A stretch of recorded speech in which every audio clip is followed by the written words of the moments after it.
기도하겠습니다. 말씀으로 세상을 지으시고 우리를 사랑해 주어서 오늘도 구원과 천국잔치에 참여하게 하시니 감사를 드립니다. 이 예배가 하나님께 영광이 되길 원합니다. 하나님 앞에 엎드리는 죄들 되어져서 위로부터 부어진 은혜를 넉넉하고 풍성하게 받고 담을 수 있도록 우리 심령에 역사하여 주시옵소서. 귀한 시간 마음을 활짝 열어서 하나님의 말씀으로 받게 하여 주시고 아버지 하나님께 주신 귀한 말씀이 영혼을 살리는 복된 말씀 되어지게 하여 주시옵소서. 특별히 말씀을 방해하는 회감의 권세 물리쳐 주시옵시고 죄의 사랑과 권능으로 온전하게 세움받게 하여 주시옵소서. 예수 그리스도의 이름으로 감사하며 기도드리옵나이다. 아멘. 우리 사회가 언제부턴가 사랑이라고 하는 말을 많이 쓰죠. 사랑합니다. 고객님 사랑합니다 하면서 이제 사랑이라고 하는 말을 많이 쓰고, 또 우리가 여기저기에다 사랑이라고 하는 말을 많이 붙여요. 나는 너무 짬뽕을 사랑해. 난 너무 짜장면을 사랑해. 이렇게 이야기하면서 음식에 또 사랑한다라고 하는 표현도 하게 되고 있고요. 또 나는 노는 걸 좋아해서 나는 바둑을 사랑해.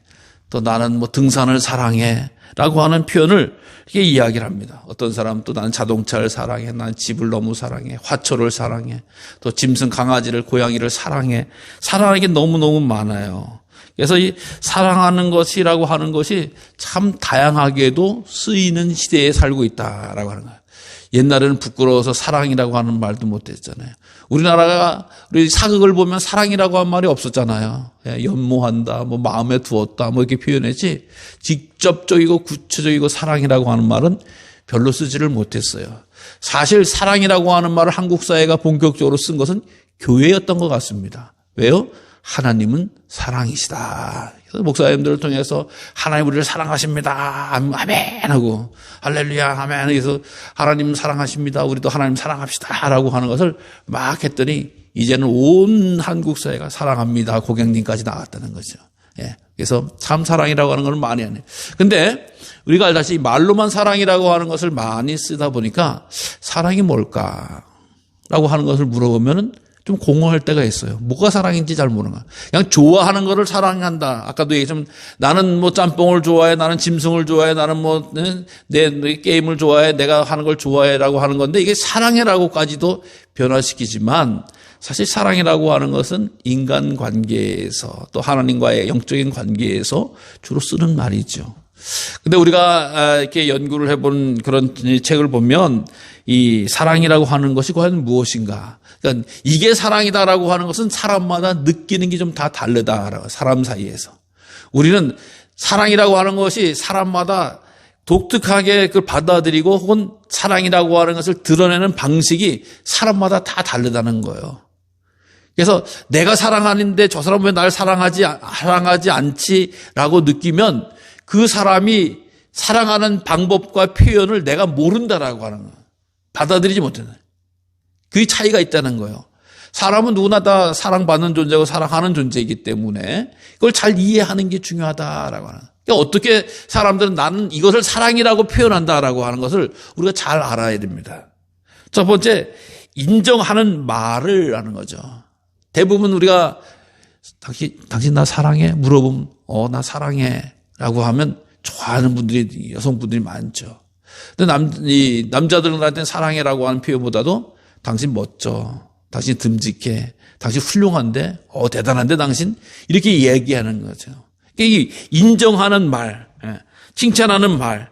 그래서 이 서로 사랑해라고 하는 말을, 또 이 축복해라고 하는 말을, 또 당신 멋져라고 하는 말을 할 때, 들을 때, 이 사람이 나를 사랑하는구나.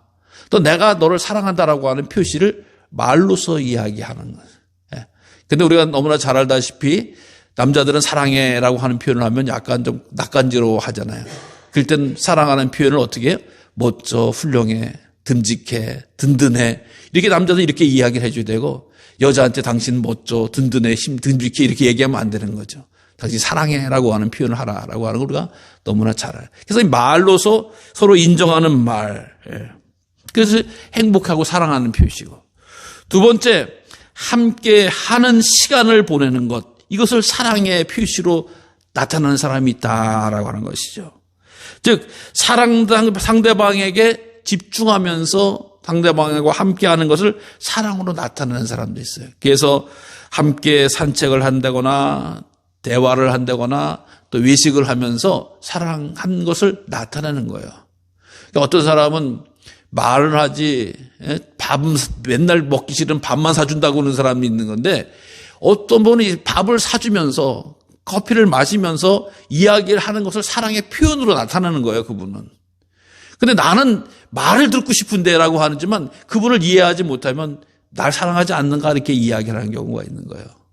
반면에 맨날 이렇게 뭐 사주면서 먹으면서 같이 시간 보내면서 얘기하는 사람은 사랑이라고 하는 얘기를 자꾸 해줘도 별로 사랑하는 걸 못 느끼는 거예요. 차라리 차 한잔 합시다. 좋은 카페 가서 차 한잔 먹고 맛있는 집 생겼다라고 해서 가서 간단한 것을 먹고 오는 거를 사랑하는 것을 느끼는 이런 사람이 있다라고 하는 거예요.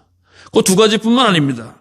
세 번째로는 어떤 분은 선물을 주는 것을 좋아하는 사랑의 표시로 이야기하는 거예요.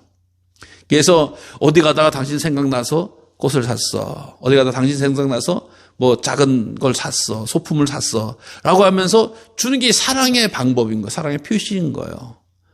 아무리 이야기도 반면에 이 받는 사람은 어떻게 해요? 아무리 말하고 밥 사줘도 소용없는 거예요. 의미 있는 선물을 갖다 줘야지 이 사람이 나를 사랑하는구나 라고 하는 것으로 느끼는 게 있는 거예요. 그러니까 곰곰이 생각해 보면 왜 이 사람은 나한테 평생 한번 선물을 하지 않을까라고 답답해하는 사람은 선물을 통해서 자기의 사랑을 확인하는 사람이다라고 하는 거예요. 세 번째 선물이라고 했으면 네 번째는 봉사하는 것을 사랑으로 이해하는 사람이 있어요. 즉 함께하는 사람을 도와줌으로써 그 사랑을 행위로 한다. 그래서 때로는 아내가 했던 식탁 정리라든가 설거지 정리라든가 옷장이라든가 세명대라든가 세탁이라든가 이걸 해주면서 나는 너를 좀 사랑한다라고 하는 표시를 해요. 말도 안 해, 선물도 안 사줘, 또 밥도 이렇게 의무도 밥도 안 사줘, 커피도 한 잔 안 사주지만 내가 해야 될 거, 내가 하던 일을 와서 슬쩍 도와주면서 하는 것을 상대방은 사랑의 표시로 이야기한다라고. 이렇게 나타나는 사람들이 있다라고 하는 거야. 또 다섯 번째 보면 어떤 사람은 스킨십을 하는 거예요. 우리가 알다시피 어린아이들 자주 만져주고 그래야지 죽죽 자라듯이 어떤 사람은 꼭 남편과 혹은 아내가 손을 잡고 간다거나 팔짱을 끼다거나 안아준다거나 때로는 키스를 한다거나 때로는 잠자리를 한다거나 하면서 자기의 모습을 이렇게 몸을 부딪히면서 사랑하는 걸 이야기하는 거야. 어떤 사람들은 말 좋아하는 사람이 있고 어떤 사람은 몸으로 가는 사람도 있고 어떤 사람은 선물로 가는 사람도 있고 어떤 사람은 시간으로 가는 사람도 있고 이런 식으로 사랑이라고 하는 게 과연 뭔가라고 하는 거에서 상대방에게 표현하는 것이 다르다라고 하는 거예요. 그러니까 이게 틀린 게 아닌 거예요. 왜 우리 이 사람은 또 함께하던 사람은 왜 이렇게 내가 바라는 대로 안 해주지? 라고 하는 것은 그 상대방이 사랑하는 방법과 표시가 다르다라고 하는 거예요. 그걸 보고 이해하는 게 중요하다라고 하는 거예요. 또 내가 하는 것도 내가 잘 안 준다. 나는 내 식대로 표현해 준다고 해서 그 사람이 사랑을 느낀다라고 하는 것은 내 착각이다라고 하는 것이죠. 우리는 모두 다 사랑을 받고 사랑을 하는 사람들이에요. 그렇기 때문에 그 상대방의 사랑이라고 하는 것이 이렇게 나타난다라고 하는 것을 잘 알고 이해하면 우리가 더 풍성한 사랑을 가질 수 있다라고 하는 거예요. 이 사랑의 언어 5가지라고 하는 이런 책에 나오는 이야기입니다. 여러분 오늘 본문에서는 베드로에 의한 이야기를 해요. 베드로 전서라고 하는 말씀은 베드로가 기록했다라고 하는 것이죠. 베드로가 있어서 우리가 너무나 잘 알다시피 베드로는 예수님의 수제자다. 특별한 제자다. 으뜸 가는 제자다라고 하는 표현을 써서 이야기합니다.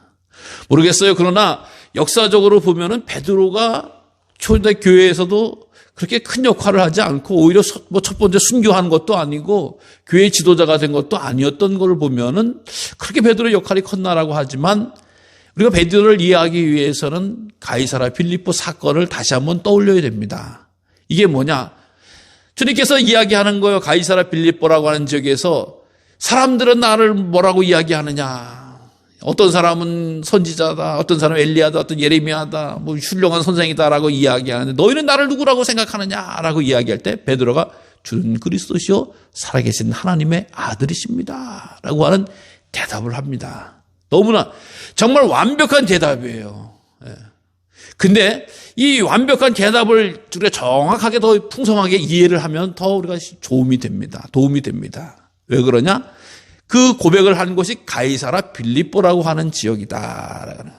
가이사라 빌립보라고 하는 건 예루살렘이나 무슨 뭐 여리고나 이런 도시처럼 오래된 도시가 아니에요. 우리식으로 이야기하면 흰도시예요. 흰도시. 신식도시. 새로운 도시예요.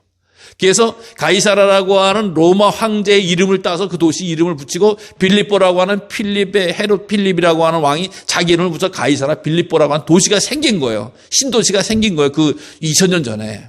수천 년 전에.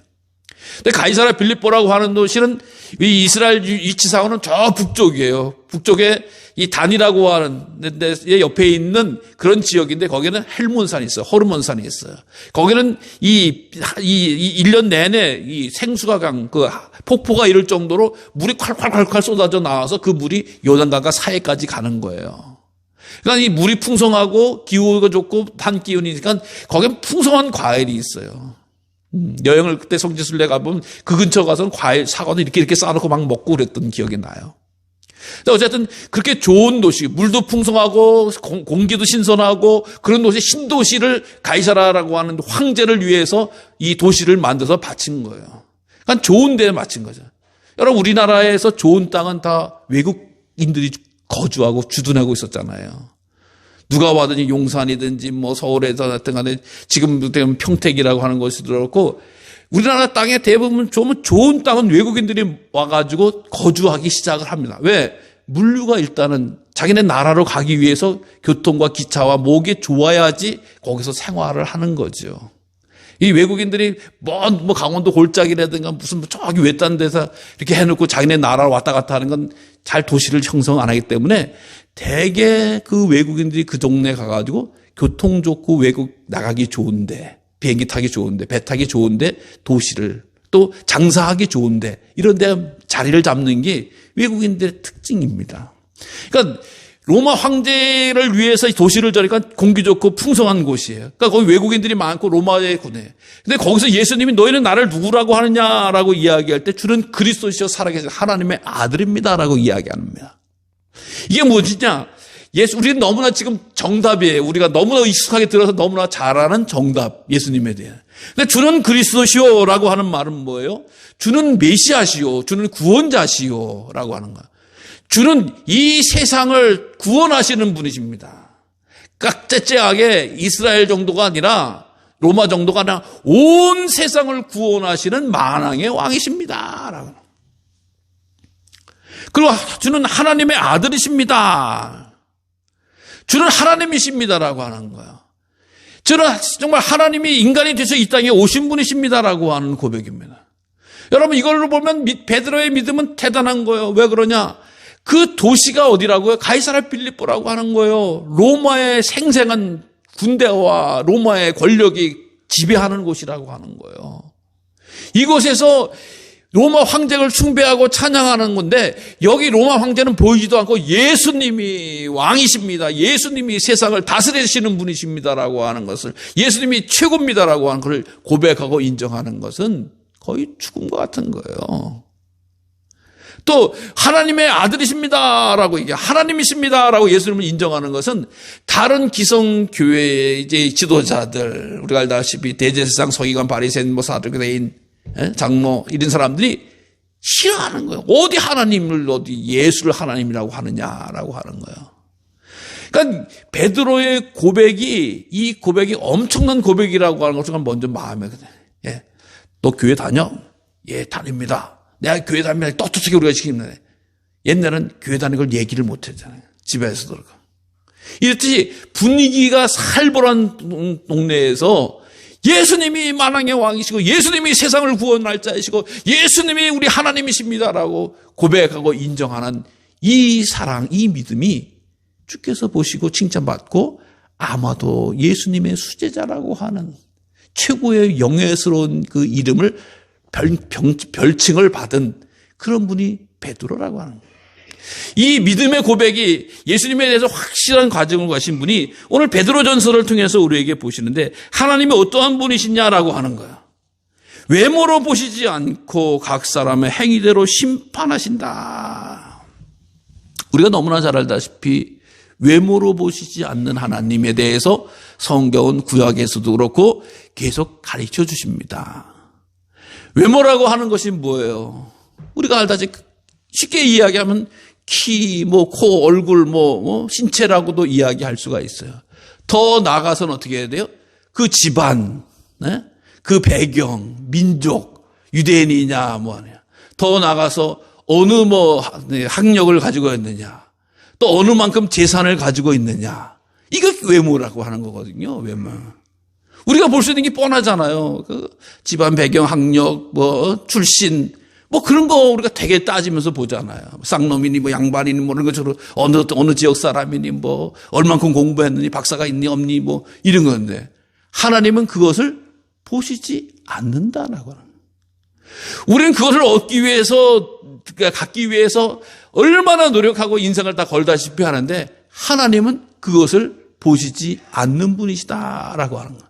그러니까 벌써 우리들의 생각과 하나님은 차원이 다른 거예요. 그러니까 하나님께서는 외모로 보지 않고 오히려 각 사람의 행위대로 심판하신다.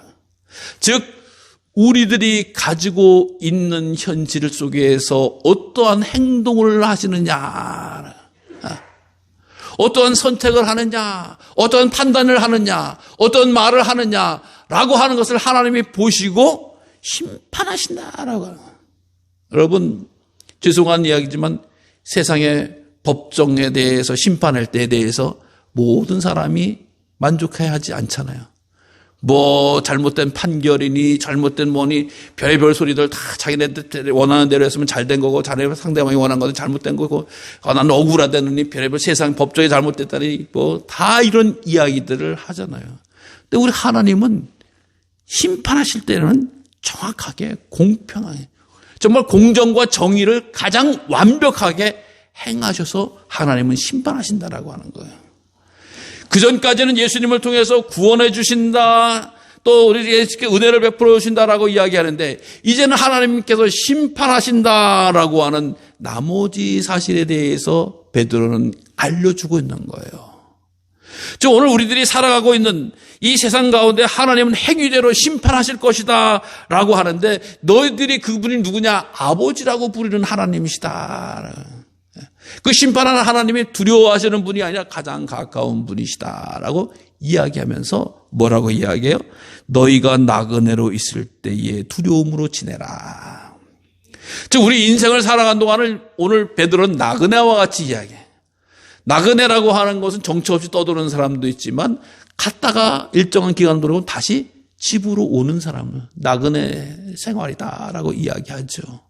고향을 떠나서 집을 나가네.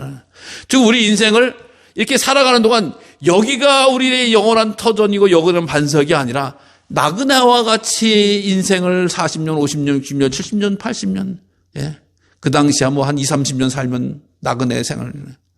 인생을 나그네와 같이 살고 있을 때에 두려움으로 지내라. 이게 무슨 얘기예요? 하나님을 경외하면서 지내라. 심판하실 하나님 앞에 하나님을 경외하면서 지내라라고 하는 이야기예요. 오늘 우리가 살아가는 동안에 하나님을 경외하면서 하나님을 두려워하면서 지내라라고 하는, 여러분 하나님을 두려워하십니까? 하나님을 경외하십니까? 아멘 해야 돼요. 하나님 두려웠습니다. 왜? 하나님은 살아계신 하나님이시고 하나님이 내 행위에 대해서, 행동에 대해서 심판하신다라고. 제가 여러분 겁주려고 하는 이야기가 아니에요. 우리가 신앙생활 하면 할수록 어떤 경향을 띠느냐. 대부분 보면 하나님이 두렵지 않습니다. 신앙생활을 하면 할수록 하나님은 나를 도와주시는 분으로만 생각을 하는 경우가 얼마나 많아요. 내가 이거 필요하면 하나님 이거 도와줘야 되고 저거 필요하면 하나 도와줘야 되고 나를 도와주시고 나를 지켜주시고 나에게 뭘 의무를 행해야 될 분으로만 생각하는 경우가 얼마나 많은지 알 수가 없어요. 그런데 정작 우리들의 행위는 하나님 도와주세요 청구서만 남발하지 하나님을 향해서 나의 어떤 행위로 하나님 앞에 영광을 돌려 하나님께 찾아 나가는 하나님의 뜻을 이루려고 하는 삶을 우리는 살아야 된다고 하는 거예요. 하나님이 이 삶 가운데 우리가 정말 하나님이 두려워요. 근데 우리 세상엔 사는 동안 뭘 두려워하죠? 재물을 두려워합니다. 재물 없어지는 걸 두려워해요. 건강 사라지는 걸 두려워해요. 또 세상에 총과 칼로 다가오는 것 두려워해요. 이게 두려운 게 그거 너무나 많아요. 너무나 많아. 세상에 두려운 게. 나갈 때 차 조심하라라고 하는 것부터 시작해가지고 아침부터 저녁까지 두려워할 일이 너무 많아요.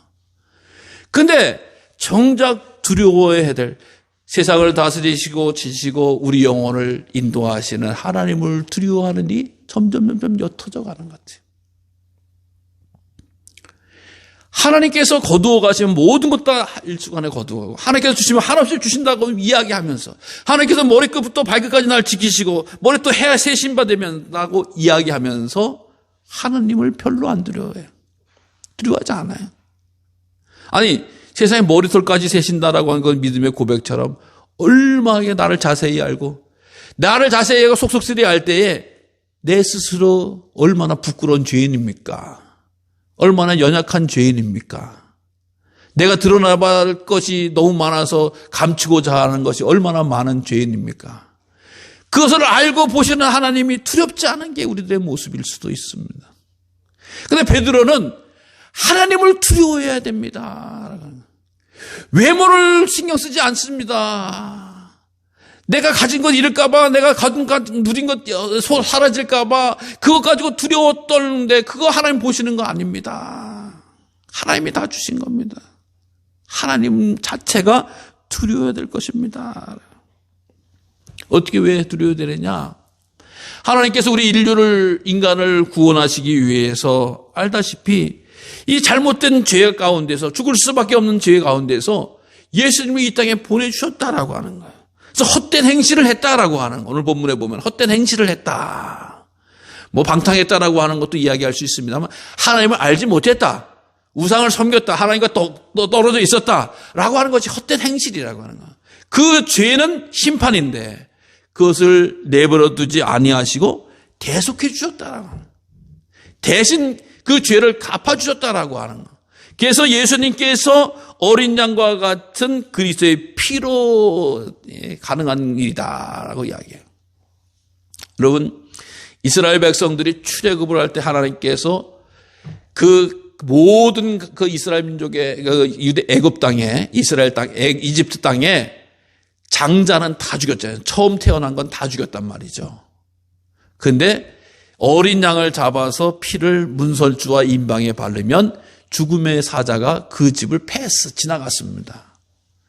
그 죄 대신 어린 양을, 그러니까 예수님도 마찬가지라고 하는 어린 양과 같이 예수님의 피 흘림, 십자가의 죽음이 우리를 심판과 멸망에서 패스하게 해주신다. 이게 대속이거든요. 이 대속의 은혜를 하나님께서 베풀어 주셔서 죽은 자 가운데서 살리신 하나님, 영광을 주신 그 하나님이 바로 우리의 믿음의 소망이 되어지신다라고 하는 이 말씀을 해주고 있는 거예요. 그러면서 오늘 우리에게 이야기합니다. 뜨거운 마음으로 뜨겁게 서로 사랑하면서 살아라. 진리를 순종하고 영혼을 깨끗하게 하여 거짓 없는 형제 사랑하기 이뤘으니 마음으로 뜨겁게 서로 사랑하라 라고 이야기하는 얘기예요. 이제는 주님 앞에 우리가 보여드리고 나타낼 것은 서로 뜨겁게 사랑하는 것이다. 이게 무슨 뭐 남녀 간의 뜨거운 사랑을 이야기하는 게 아니에요. 뜨겁게 사랑하라. 우리가 알다시피 아가페적인 사랑을 해라. 여러분, 우리가 사랑에 뜨거운 사랑을 했던 분들은 알다시피 사랑하면은 어떻게 돼요? 그분만 보여요. 그 사람 소리만 들려요. 뜨겁게 사랑한 사람의 모습이 그거잖아요. 뭐 온갖 딴 사람, 딴 여자, 딴 남자의 목소리가 들리거나 들리지 않고 얼굴이 보이지 않고 그냥 그분만 보고 그분 소리만 듣고 그분만 생각나는 거예요.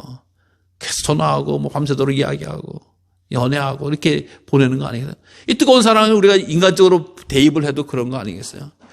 주님만 뜨겁게 사랑하면은 주님만 보이는 거예요. 주의 말씀만 들리는 거예요. 주님 앞에 내가 모든 것 드려도 아깝지 않은 거예요. 주의 음성을 가까이 가게 해야 된다고 하는 겁니다. 이것이 바로 우리들이 해야 할 일이다라고 강조하고 있는 거예요. 뜨겁게 살아. 근데 주님뿐만 아니라 서로 뜨겁게 사랑하라라고 이야기해요. 서로 뜨겁게 살아. 서로라고 하는 말은 뭐죠? 서로 이 땅에 있는 공동체에게, 그 땅에 있는 서로. 이 사람은 이기적인 존재예요. 사랑을 받으려고만 하기도 하고 거짓 사랑을 남발하기도 하는 게 사람의 모습입니다. 근데 그것이 아니야. 진실되고 참되게 아가페적인 모든 것을 정말 헌신적으로 사랑하면서 살아라라고 하는 것을 베드로는 우리에게 알려주고 있는 거예요. 예. 베드로 뜨겁게 사랑하라. 그래서 정말 뜨뜻한 사랑, 미진한 사랑, 뭐 그럭저럭 하는 사랑이 아니라 전심을 다해서 서로 사랑하면서 살아가는 것이 우리에게 베드로 사도가 보여주시고 권면해주고 강론해 주신 사랑의 메시지다라고 하는, 오늘 메시지다라고 하는 겁니다. 그러니까 우리가 기도하기를 하나님, 내가 전심으로 전력으로 사랑하는 사람이 되게 해달라고 기도하시기 바랍니다. 예. 아까도 이야기했습니다. 사랑엔 5가지 어떤 기술과 또 어떻게 방법과 표현이 있다라고 이야기하는데, 물론 그렇게 방법도, 그러니까 나를 위주로 나를 사랑하는 것이 아니라 상대방을 위해서 어떤 사랑을 하는지 그 기술적인 면에서 표현하고 사랑하시고, 보다 가장 큰 사랑은 바로 예수 그리스도를 위해서 증거하고 나누는 사랑입니다. 그래서 하나님께서 이 새로운 사람에게, 뜨겁게 사랑하는 사람들에게 거듭나게 해주시고 또 하나님의 말씀으로 이 가능하게 해주신다라고 하는 것을 나타내주고 있습니다. 하나님의 말씀을 통해서 예수님이 우리를 사랑하시고 계시고 그 사랑하는 자들을 구원해 주신다라고 하는 사실을 기억하고 적어놓고 알려주는 것은 하나님의 말씀이잖아요. 그러니까 우리가 뜨겁게 사랑하라고 하는 것이 하나님의 말씀이 우리들에게, 그래서 제일 큰 계명은 뭐예요? 서로 사랑하라. 하나님 사랑하라. 이웃을 써먹는 것 같이, 내 몸과 같이 이웃을 사랑하라라고 하는 말씀. 뜨거운 사랑으로 살아가는 것이 이제 주님 앞에 서고 주님께서 보시는 귀하고 복된 일이다라고 하는 것을 말씀해 주고 있습니다. 사랑하는 성도 여러분, 우리가 살아가는 시대가 힘들고 어려울 때 주님같이 뜨겁게 서로 사랑하면 능히 감당하고 이겨낼 수 있는 줄로 믿으시기 바랍니다. 또 하나님을 전심으로 두려워하면 하나님께서 그 마음, 그 믿음을 새롭게 하시는 줄로 믿으시기를 바랍니다. 하나님 사랑하면 다른 두려움 물리칠 수 있어요. 하나님 사랑하면 하나님의 말씀에 순종할 수 있어요. 뜨거운 사랑이 가능한. 그러니까 하나님 은혜 안에서, 하나님 사랑 안에서 이 권면을 해주는 베드로의 지혜가 오늘 우리들에게 있어지기를 원합니다. 이 한 주간에 하나님을 두려워하는 주간이 되십시오. 점점 하나님을 두려워하시면 세상의 두려움이 물러갈 줄로 믿습니다. 재물로 인해 두려움 많습니다. 걱정으로 인해서 찾아오는 두려움 많이 있습니다. 그것을 이길 수 있는 방법은 주님을 두려워하고 하나님을 두려워하는 거예요. 주님을 생각하고 하나님을 따르는 길이에요. 그리고 그 주님이 원하시고 명령하셨듯이 뜨거운 사랑이 회복될 때에 우리 삶 가운데 온전함과 거룩함과 승리함이 임하신다고 한 사실을 기억하시고 이 한 주간에 주님과 동행하시는 복된 주간 되시기를 간절히 주님의 이름으로 축원합니다. 하나님 감사합니다.